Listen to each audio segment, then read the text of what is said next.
हमारे गुरुदेव का कहना है कि बेरमिन इष्टों के मान इष्ट अलग अलग हैं सब। बेरमिन इष्टों के मान इष्ट देव अलग अलग हैं, सबका आत्मस्वरूप एक ही है। किसी इष्ट को प्राप्त होने पर परमात्मा पे हो जाती है, लेकिन जो नाम रूप में फंसा रहेगा उससे मुक्ति संभव नहीं है। नाम रूप में जागतिक नाम रूप, जी जी, आप ऐसा केवल जागतिक शब्द में कह सकते हैं, जी जी, आप भागवतिक में नहीं कह सकते। उसकी प्राप्ति के साधन क्या होंगे? साधन उसके लिए, उसका साधन है गुरुदेव के चरणों का आश्रय लेकर जो उपदेश किया है, मंत्र या जो नाम, उसमें निरंतर चिंतन करते हुए सांसारिक चिंतन का नाश करना। पहला हमारा जागतिक चिंतन छूटे, फिर जब सत चिंतन होते होते अंतःकरण शुद्ध हो जाता है, तो जैसे शुद्ध दर्पण में अपना प्रतिबिंब भासता है ना, ऐसे शुद्ध बुद्धि में ज्ञान चक्षु का प्रकाश होता है। जब ज्ञान चक्षु का प्रकाश होता है तो जानत तुम्हें तुम्हें हो जाए, पूर्ण हो जाता है। पर नाम और रूप में हम फंसे हैं, नाम और रूप के ही आश्रय से हम आगे बढ़ते हैं। हमारे गुरुदेव है ना, गुरुदेव का नाम है ना, गुरुदेव का दिया हुआ नाम है ना, साकार है ना, बस हमारी यही प्रार्थना है। हम पहुंचते वही हैं, ब्रह्मविद ब्रह्मवि भवति तस्मित् तज्जने भेदा भावात्। सत्य वस्तु यही है कि दो नहीं है, सत्य वस्तु एक है।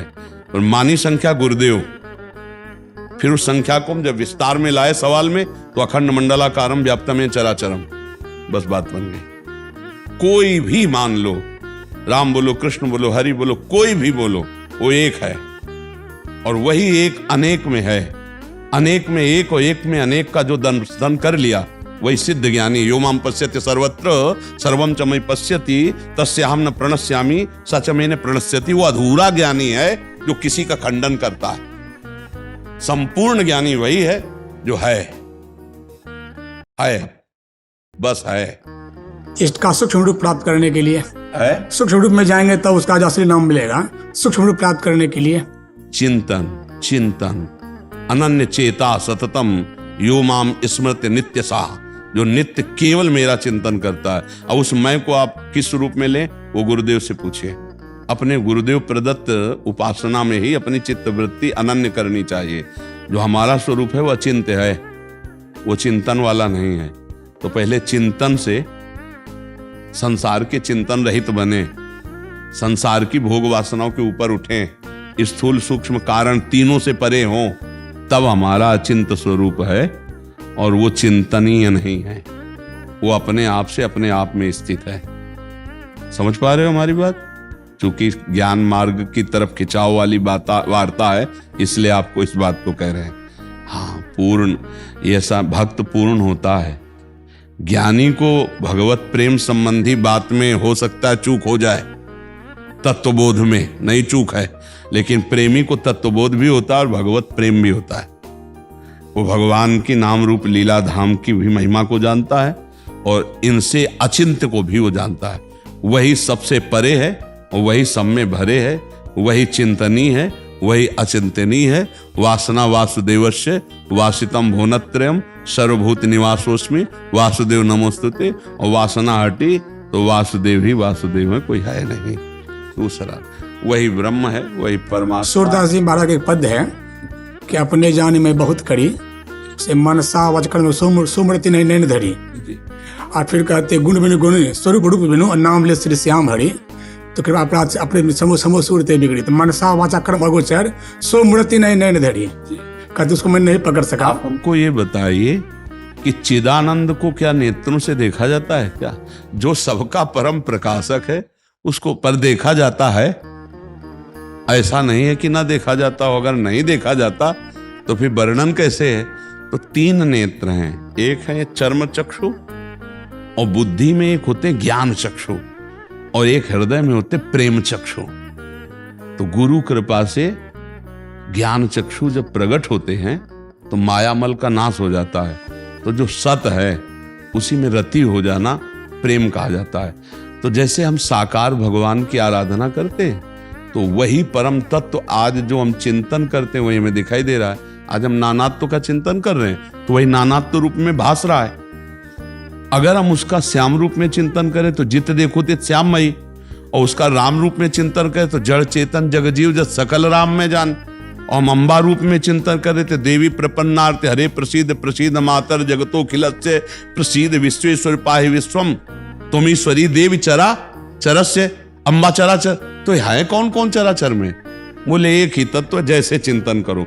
तो जो ही हमने चिंतन किया हरि का, अगोचर नेत्रों से वो है, वही आकर हमारे मन बन बैठे, वही हमारी बुद्धि बन बैठे, वही हमारा चित्त बन बैठे, वही हमारे अहम में समा गए।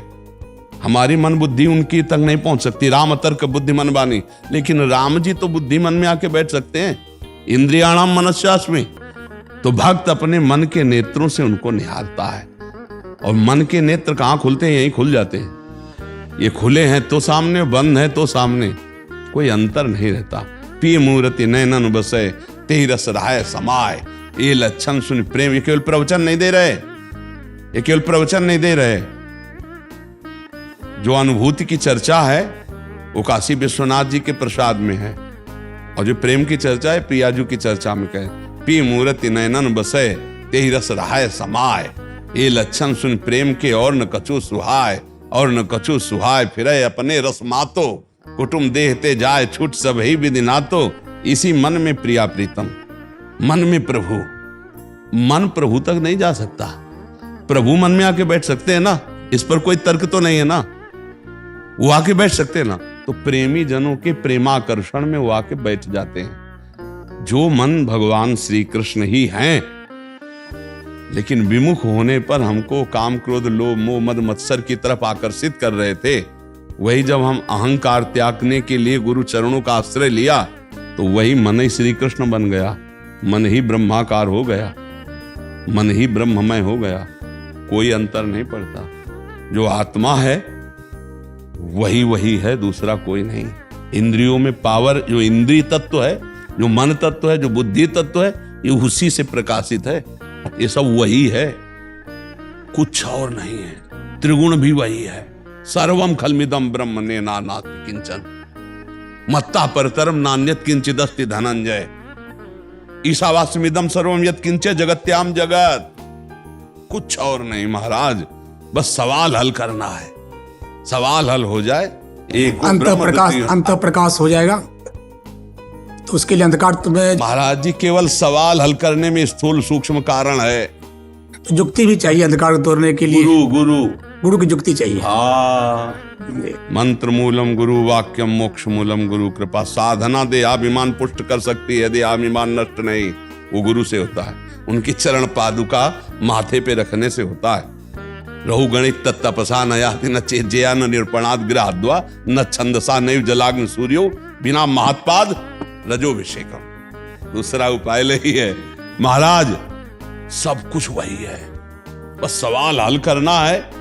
तो ये नहीं है, ये नहीं, अन्वय व्यतिरेक दो पद्धतियां हैं। व्यतिरेक ये नहीं, फिर है, और जब है तो फिर सर्वम खल। हमारे गुरुराज ने कहा सब संतन की बड़ी बलियाड़ी, वही कहा सब संतन की बलियाड़ी। सबका मैंने नाम रूप जो है सहारा अनेक है, रास्ता एक है। उन्होंने कहा बिंदु रास्ता है, सब सिमट कर बिंदु हो जाए तो रास्ता मिल गया। रास्ता एक है, सहारे अनेक है। कोई सहारा पर रास्ता मिल जाएगा। संतों के चरणों का सहारा, उसी से गाड़ी पार हो जाती। इसलिए कहा गया है कि अहम नहीं नष्ट होता महाराज। ये हम सब अनुभव की बातें कहते हैं। अहम नहीं नष्ट होता। फलाहार और न जाने का इतने घंटे पद्मासन, इतने घंटे से वो पुष्ट ही हो रहा है। इसको नष्ट सिर्फ गुरु कृपा ने किया। और जब नष्ट हुआ तो कुछ नहीं करना महाराज। जितना करना वो सब मिट्टियां मेट करना है। जितना करना वो सब मिट्टियां मेट करना है। वो करने ना करने से दोनों से अलग है। वो करने से उपज नहीं होती, ना करने से कुछ घटता नहीं है। वो साधना से बढ़ोतरी नहीं होती, असाधन से उसमें कोई कमी नहीं आती। जो मैं है वो निर्लेप है, निर्विकार है। बस करने का अहम है, उसी को मिटाने के लिए सत में लगा दिया, सत से हटा दिया। और जब शुद्ध सत में लगे तो करता भी गया और भोक्ता भी गया, तब अपने स्वरूप का बोध हुआ।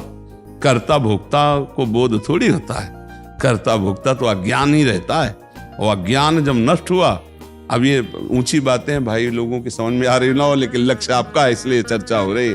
तो ये महाराज ज्यों कहते हैं सब कुछ वैसा ही रहता है, बस अज्ञान हट जाता है। कर्ता और भोक्ता भाव हट जाता है। अहंकार विमूढ़ आत्मा कर्ता अमिति मन्यते। गुरु कृपा ही केवलम, हम बस एक शब्द में कह सकते हैं गुरु कृपा से ही संभव है। चाहे जितनी बुद्धि लड़ा लो, चाहे वेदांत पूरा कंठास्थ कर लो, लेकिन किताबी ज्ञान से माया की ग्रंथि का भेदन नहीं हो सकता। वो गुरु के जब तक चरणों की रज का सेवन नहीं होता और जब तक उनकी हमारे ऊपर प्रहार नहीं होते उनके, तब तक ठीक नहीं होता।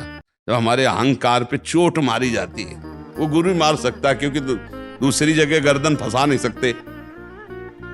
मान लो हम बात करेंगे तो ऐसे बात करेंगे आपसे, अगर कुछ भी बात करें तो महाराज महाराज आप समझिए, और गुरु ऐसे थोड़ी बात करेगा। गुरु ही अहंकार का मिटिया में, और अहंकार ही अविद्या है, यही अहंकार ही हमको नष्ट किए हुए है। अगर मैं ज्ञानी हूं ऐसा बोध है तो अभी अज्ञान गया नहीं।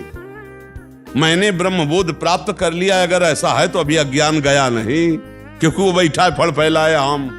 जब वो गया तब अपने आप से अपना मैंने आत्म तत्व का बोध प्राप्त कर लिया है, अज्ञानी की भाषा है। वो अपने आप का आत्मा कौन है? मैं ही तो है।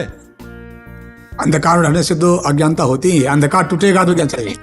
अंधकार टूटने का जो युक्ति है वो गुरु देंगे। ये मतलब सर्वसार बात है कि जिसको माया मुक्त होना है गुरुदेव के चरणों में लिपट जाओ, वो बस उनकी एक भीनी कृपा दृष्टि आती है और वो ऐसी ज्योति जगाती है अंतर में कि वो अपने से अपने को देख करके तृप्त हो जाता है। फिर गुरु और शिष्य नहीं रह जाते। सेवक स्वामी भाव छुटी जावे।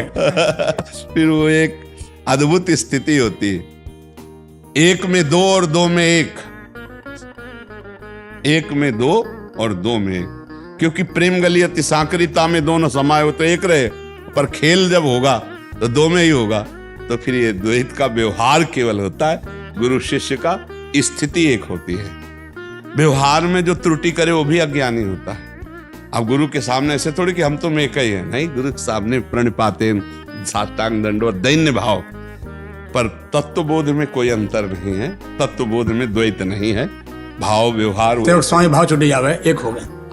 पर अंतर का विषय रहता है। अब जैसे बाहर मिलेगा तो व्यवहार उसका सम्यक वैसे ही होगा, हाँ, समदर्शिना न कि समवर्तिना, व्यवहार वैसे ही होगा जैसे होना चाहिए।